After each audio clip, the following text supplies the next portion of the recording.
So yesterday on June 8th, Diablo released a hotfix that addressed a few things, one of them being they made further adjustments to elite spawn rates in dungeons. So I was very curious to see how this impacted our current XP farms along the different dungeons that people have been farming. So for this video, I went and tested how much XP I got from those and roughly about how much time it took me to do so I can give you guys roughly an XP per hour. All of this is being done on my level 82 rogue. We're using the same build, and I'm not using any sort of XP potions or co-op right now, so this is just all base XP. All these numbers that you guys are going to see are purely just for my build. This is going to vary drastically depending on what character you're playing, what level you are, and just what kind of build you're running as well. So make sure you guys give a couple of these a go and see which one works best for your setup. But otherwise, I stream almost every single day over on Twitch, so hopefully I will see you over there. And also consider subscribing for more Diablo content. But let's go ahead and jump right into this video. So the first dungeon I went and tested was Tomb of the Saints. I've seen a couple people doing that. They just run by a couple of the minor enemies and just go straight for the elites. So I went ahead and did that. And this run took me roughly about 3 minutes, and in that time I gained about 258,000 XP. So if we go ahead and turn that into XP per hour, we're looking at a little over 5 million, which is not bad, but let's go ahead and see how that holds up against some of these other dungeons. Now this next dungeon is actually from the beta, and that is Anica's Claim. I remember a lot of people running that, and I still know a few people who run that a decent amount. And this run took me a little bit longer at about 3.5 minutes, and then in that time I was able to gain roughly 320,000 XP, and if we turn that into XP per hour, we're looking at about 5.5 million, which is pretty decent. It's a little bit better than Saints. I also just really like the layout of Anica's Claim more than Tomb of the Saints, so that is another plus for this dungeon. Now this next dungeon was actually one that I ran through. I don't know if people are really running this, but it was one that I had in the back of my mind and what could be a decent XP farm, and it actually ended up being one, and that is Crusader's Cathedral. During this time, I was able to run through it in about 3 minutes and 15 seconds roughly, so it's just a hair longer than a couple of the other dungeons, but in that time, I was able to gain 337,000 experience, which is actually a pretty decent amount. In XP per hour, that's about 6.2 million, which is much higher than the other dungeons that we have tested so far. But we still have 2 more to compare this up to, but Crusader's Cathedral, definitely a decent option. Now this next dungeon is the one that I've really seen explode in popularity recently, and that is Ironhold. This one definitely has the bugged elite spawn rates that we have seen in previous dungeons that they've tried to address, and this hotfix from yesterday did not change that.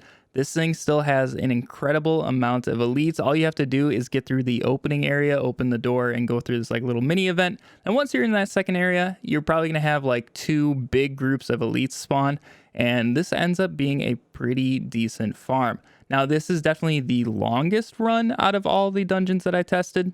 This whole run took me about 4 minutes, but we definitely gain a really good amount of XP, about 473,000, which would take us to about 7.1 million XP per hour, which is by far the most per hour that we've had out of the dungeons tested, but there is still the reigning champion that we need to test this against. Now we can't talk XP if we're not talking Champion's Demise. This has been by far the most popular option that people have been running, and for good reason.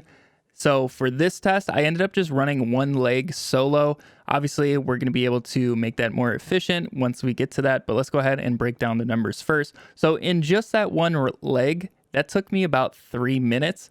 And in that time, I was able to gain 358,000 XP, putting us at about 7.1 million XP per hour, which is right there with Ironhold. It's going to completely depend on your build, what enemy types you like facing better. I find I get CC'd a lot more in Ironhold, so if your build doesn't have a lot of unstoppable, like the rogues kind of just rely on shadow steps, that might not be a great option for you, so champions might be the better play. So this is where I was saying earlier, you guys are going to want to test out the different dungeons with your different builds and see which one works better for you. But the place where Champion's Demise blows Ironhold out of the water is if you guys group up for co-op, because this dungeon has 3 legs. If each person in your team is able to run a leg in that 3 minutes, and they're all, roughly the same, you're going to triple your XP per hour, which you're not really going to be able to do in Ironhold. You guys are going to be in the same place at the same time, which is going to be good for a group XP bonus. So if you guys have like 2 players, Ironhold is going to be a good option for you guys. But Champion's Demise, I think, is just your overall best bet, especially if you can get a group. I personally like that enemy type better. But Champion's Demise and Ironhold are roughly about the same when you guys are running solo. So just pick whichever one you like the best. So overall, my thoughts on all of these different dungeons. Like I said, Champion's Demise, Ironhold are going to be your 2 best bet. If you have a group, Champion's Demise is always going to be your best bet. Now, if you guys are just starting to move into like world tier 3, 4, whatever world tier you're moving up in, and you guys don't have like the best gear yet, and you're not super confident in your soloing capabilities, maybe start with something like Anica's Claim. I think that one is a very easy dungeon to run as opposed to Champions and Ironhold. Those enemies in those 2 deal a lot of damage, and there's just a immense amount of them. So Anica's Claim could be like a good starting option until you get a good couple pieces of gear and levels, and then you can graduate up to Champions and Ironhold. Yeah, that's all my findings on the XP for these different dungeons that I see a lot of people running. So let me know which one is your favorite down in the comments. But like I said earlier, I stream almost every single day over on Twitch, so hopefully I will see you over there. Otherwise, consider subscribing for more Diablo 4 content. But anyways, I hope you all have a fantastic day, and I'll catch you all in the next video. See ya.